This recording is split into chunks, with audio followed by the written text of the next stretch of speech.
Miss Venezuela, soulagée. Elle atterrit à temps à Tel Aviv en Israël, juste avant la fermeture des frontières.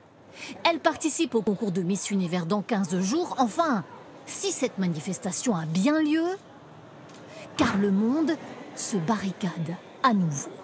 Frontières fermées, blocus total au Japon, en Australie, en Israël donc, et au Maroc.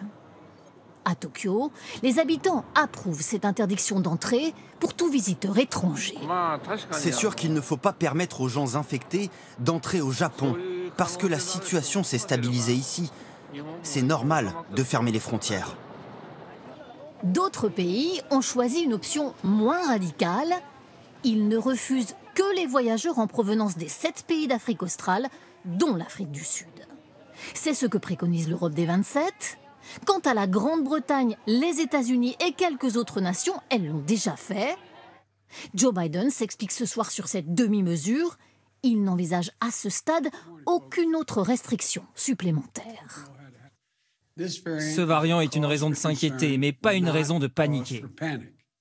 Malgré ces mots rassurants du président américain, l'Afrique du Sud s'inquiète. Dans ce quartier de Pretoria, la capitale, les habitants estiment que leur pays est injustement ostracisé. Fermer les frontières, c'est injuste pour nous, et surtout pour notre économie.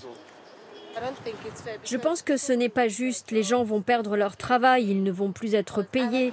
Il n'y aura plus de voyages possibles pour les étrangers. On va perdre beaucoup. L'Afrique du Sud demande donc la levée immédiate des restrictions de voyage la concernant.